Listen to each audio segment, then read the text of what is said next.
Hello नमस्कार साथियों, मैं मयंक तोमर आप सभी का मार्क्स अकेडमी में स्वागत करता हूं। और हमारी इस सीरीज में आज पार्ट नंबर 4, जहां पर हमारे क्वेश्चन नंबर 76 से लगाकर 100 तक आज हम डिस्कस करने वाले हैं। ये आज क्वेश्चन हम देखने वाले हैं, तो आप भी अपनी कॉपी पेन जरूर लेके बैठे और देखें कि आपके कितने क्वेश्चन सही हो रहे हैं। ये मोस्ट एक्सपेक्टेड क्वेश्चन हैं यूपी एग्जाम्स के लिए, रेलवेज एग्जाम के लिए और एसएससी एग्जाम्स के लिए, ठीक है ना। चलिए स्टार्ट करते हैं। The SAFF under 19 championship has been organise in which country. बहुत इंपॉर्टेंट क्वेश्चन रहेगा ये। SFF अंडर 19 चैंपियन किस देश में आयोजित की गई है? तो ये की गई है नेपाल में। तो नेपाल से आपको काफ़ी अच्छे क्वेश्चंस मिल रहे हैं। अभी 300 से ज़्यादा क्रिकेट में रन बनाए गए हैं T20 मैच में, तो आपके लिए वहाँ से इंपॉर्टेंट क्वेश्चन रहेगा। और यहीं पर हमारी SAFF अंडर 19 चैंपियनशिप भी आयोजित की गई है। नेपाल की राजधानी कहाँ पर है? काठमांडू में। भारत की राजधानी आपको नई दिल्ली पता ही है। चाइना की राजधानी कहाँ पर? आपकी बीजिंग में। और बांग्लादेश की राजधानी आपकी कहाँ पर है? ढाका में, ठीक है। चलिए 77 देखेंगे। Which day is in India is observe as the civil services day. आपको बताइए सिविल सेवा दिवस। भारत में सिविल सेवा को लाने वाले जो father of the civil services कौन है? लॉर्ड कॉर्नवालिस है। और ये जो है आपका मनाया जाता है 21 अप्रैल को भारत में सिविल सेवा दिवस मनाया जाता है। काफ़ी इंपॉर्टेंट क्वेश्चन आपका रहता है। विच of the following site is located in Haryana. Haryana में कौन सी साइट स्थित है? आलमगीरपुर। आपको पता है आलमगीरपुर उत्तर प्रदेश के मेरठ में स्थित है। धौलावीरा की बात करेंगे तो धौलावीरा आपका गुजरात में स्थित है। राखीगढ़ी की बात करेंगे तो ये आपका हरियाणा में स्थित है। और सुत कांगेडोर की बात करेंगे तो ये आपका पाकिस्तान या बलूचिस्तान में स्थित है। तो यानी कि इसका आंसर आपको हो जाएगा ऑप्शन नंबर सी, यानी कि राखीगढ़ी, ठीक है ना। और राखीगढ़ी सिंधु घाटी सभ्यता की सबसे बड़ी साइट भी मानी जाती है। चलिए ये क्वेश्चन आपका जो होगा तो रिपीट हुआ है। चलो आगे नेक्स्ट क्वेश्चन 79। लाला लाजपत राय द्वारा स्थापित किया गया है ना, which is founded by the Lala Lajpat Rai. तो लाला लाजपत राय के द्वारा स्थापित किया गया था आर्य गजट। क्या किया गया था? आर्य गजट स्थापित किया गया था। आगे लिखेंगे निम्नलिखित में से कौन सा विजयनगर की राजधानी थी? काफ़ी इंपॉर्टेंट क्वेश्चन रहता है ये आपका प्राचीन भारत से। तो विजयनगर साम्राज्य की जो कैपिटल थी वो क्या थी? हम्पी। और आप मुझे बताएंगे जो हम्पी है जो कर्नाटक में स्थित है, तो यहाँ का ये जो हमारा जो नोट है, किस नोट के पीछे हम्पी का साइन बना हुआ है? 10, 20, 50 और 100। आप मुझे बताएंगे किस नोट पर हम्पी का स्तूप बना हुआ है। क्वेश्चन नंबर 81 की बात करेंगे। लेस लपुत किस भारत राज्य का लोक नृत्य है ना? तो बताना पड़ेगा ये आपको। लेस लपुतु किस भारत राज्य का लोक नृत्य है? तो ये आपको पता है ये कहाँ का है? नागालैंड का है। तो ये आपके लोकल जो फोक डांस होते हैं आपको एग्जाम में आते हैं, आपको याद कर लेने चाहिए।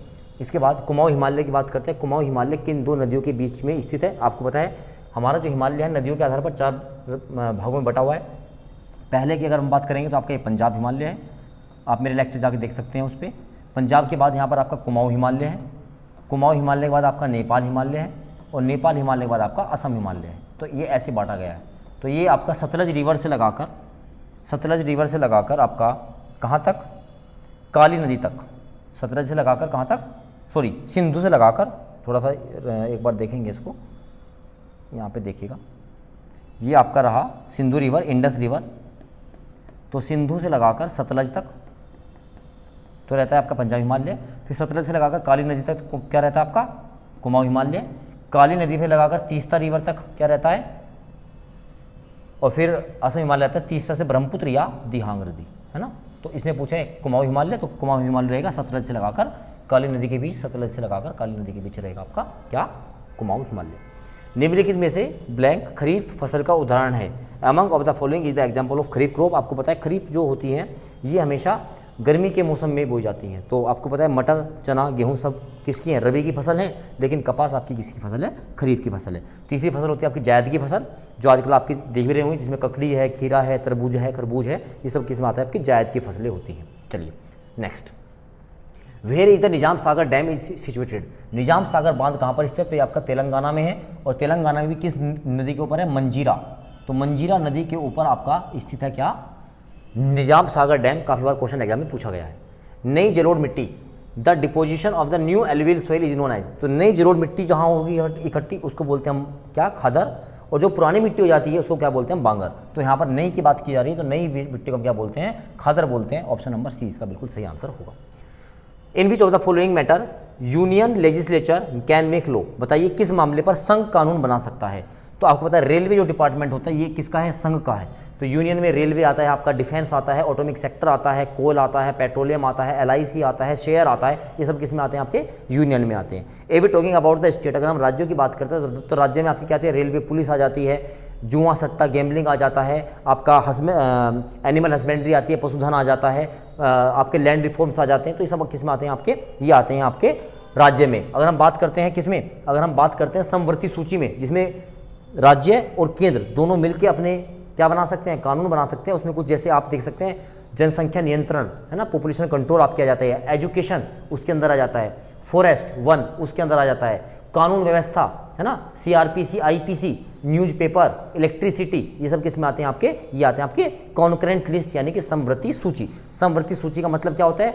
राज्य प्लस केंद्र दोनों मिलकर जिस पर कानून बनाते हैं। ठीक है, खैर यहाँ पर बात की गई थी यूनियन की, संघ की, तो संघ बना सकता है किसमें? रेलवे में। ठीक है, चलिए स्थानीय स्वयं सरकार की बात करेंगे तो या तो आपका किसके अंदर? स्टेट के अंदर, राज्य के अंदर आएगा।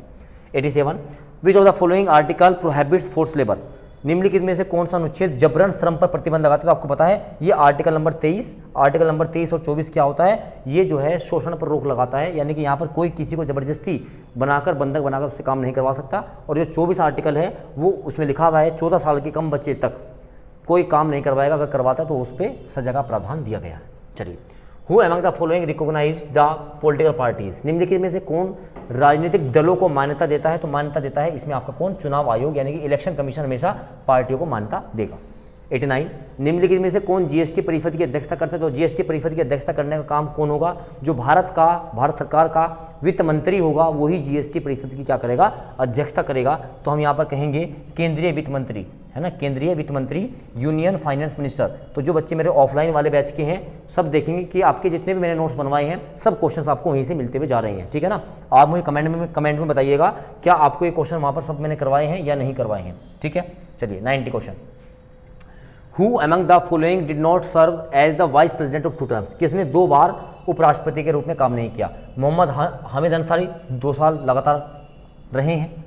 डॉक्टर S राधाकृष्णन भारत के पहले उपराष्ट्रपति थे, 2 बार इन्होंने काम किया है। वी गिरी ने सिर्फ 1 बार कार्यकाल किया है, इन्होंने 2 बार कार्यकाल नहीं किया है। तो इसका आंसर क्या होगा? ऑप्शन नंबर C हो जाएगा। चलिए 91 की बात करेंगे। Which discovery has received the Nobel prize in the chemistry for the year 2023। Nobel prize आपको एक बार याद कर लेना चाहिए।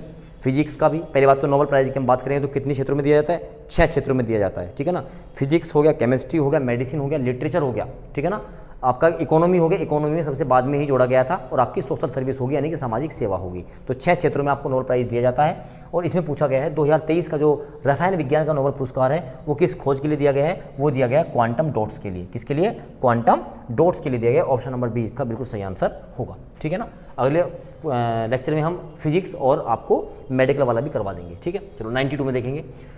Who has developed mimetic enzyme for the waste water treatment, अपशिष्ट जल के उपचार के लिए मिमेटिक एंजाइम की खोज किसके द्वारा किया गया है? तो ये किया गया है Indian institute of science Bengaluru, IISc Bengaluru के द्वारा किया गया है। तो Indian institute of science Bengaluru ने इसका खोज किया है। ठीक है ना, तो इससे हम क्या करेंगे, जो हमारा जल होगा उसको हम अच्छा बना सकते हैं। नेक्स्ट लिखा है बासोहिली पश्मीना, ये बहुत इंपॉर्टेंट है। और आपको याद होगा जो ये पश्मीना शॉल है प्रधानमंत्री मोदी जी को भी भेंट किया गया था, तो इसको एक टैग मिला है। ठीक है ना, तो पूछा है जो ये पश्मीना शॉल है या बहसोली पश्मीना इसका पूरा नाम है, इस शिल्प है, इसको GI टैग प्राप्त हुआ है। यह किस राज्य या केंद्र शासित प्रदेश से संबंधित है? तो ये आपका जम्मू कश्मीर का है। तो पश्मीना शॉल बहुत इंपॉर्टेंट है, और जो महिलाएं होंगी वे इसके बारे में जानती भी होंगी। तो इसको मिला है GI टैग, जम्मू कश्मीर राज्य में जो है ये पश्मीना शिल्प जो है मिलता है। Next, in India plant economy is based on which system, कि भारत में नियोजित अर्थव्यवस्था किस प्रणाली की? तो आपको पता है भारत के अंदर आपकी क्या सरकारी प्लस आपकी निजी दोनों मिलकर अर्थव्यवस्था चलती है, जिसको हम बोलते हैं मिक्स्ड इकोनॉमी यानी कि मिश्रित अर्थव्यवस्था। तो मिक्स्ड इकोनॉमी सिस्टम इंडिया के अंदर है, न यहाँ पर परमानेंटली गवर्नमेंट वाला है, न ही हमारे यहाँ परमानेंट प्राइवेट वाला है। ठीक है, 95 निम्नलिखित में से किस वर्ष मुद्रा योजना शुरू की गई थी? तो मुद्रा योजना काफ़ी इंपॉर्टेंट है, और फिर मैं कहूँगा जिसने भी हमारा ऑफलाइन बैच पढ़ा हुआ होगा उसने सब यहाँ पर चीज़ें देखी होगी। तो micro unit development refinance agency, micro unit development refinance agency बनाया गया under the act of SIDBI act 1989, SIDBI act 1989 के द्वारा बनाया गया। और इसका जो हेड ऑफिस है वो मुंबई में है। इसका हेड ऑफिस कहाँ पर है? मुंबई में है। और ये बनाया गया 8 अप्रैल, मैं कहूँगा इसकी आप तारीख भी याद कर लेंगे, 8 अप्रैल 2015 में, 8 अप्रैल 2015 में। और मुद्रा बैंक के द्वारा आपको 3 तरीके का लोन प्रोवाइड किया जाता है, जिसमें पहले का नाम शिशु आ जाता है, क्या आता है शिशु, फिर बन जाता है किशोर और फिर बन जाता है आपका तरुण। तो किशोर में आपको 50,000 रुपये तक का लोन दिया जाएगा, किशोर में 50,000 से लगाकर 5 लाख तक का लोन दिया जाएगा, और तरुण में आपको 5 लाख से लगाकर 10 लाख रुपये तक का लोन प्रोवाइड किया जाएगा। तो ये आपको अच्छे से याद होना चाहिए, ये क्वेश्चन एग्जाम में पूछा जाने वाला क्वेश्चन मेरे हिसाब से है और पूछा गया है, ठीक है ना। तो इसका हम आंसर लगाएंगे, जो मैंने आपको एडिशनल इन्फॉर्मेशन दी है ये सब आप नोट कर लेंगे अपनी कॉपी के ऊपर, ठीक है ना। चलिए, तो अगर हम बात करेंगे, 1 मिनट ये क्वेश्चन पे थोड़ा सा यहाँ पे हम मार्किंग कर लेते हैं। ये हमारा 95 और ये हमारा 96 था, ठीक है ना, 96। चलिए, अगर हम बात करते हैं नेक्स्ट क्वेश्चन की,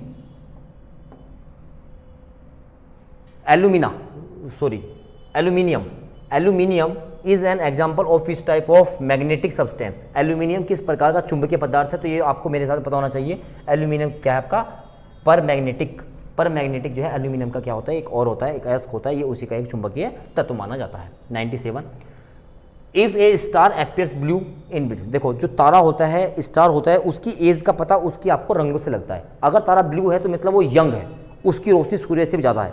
अगर वो रेड हो गया, रेड, तो इसका मतलब वो बूढ़ा हो चुका है ना, अब वो रेड जॉइंट बनने वाला है, यानी कि लाल रक्त दानव बनने वाला है। और उसके बाद वो बनेगा व्हाइट ड्राफ्ट, और व्हाइट ड्राफ्ट के बाद वो हो जाएगा गायब, जिसको हम न्यूट्रॉन या क्या बोलते हैं, उसको हम न्यूट्रॉन तारा या पल्सर बोलते हैं, ठीक है ना। और उसके बाद ये गायब हो जाता है, खत्म हो जाता है।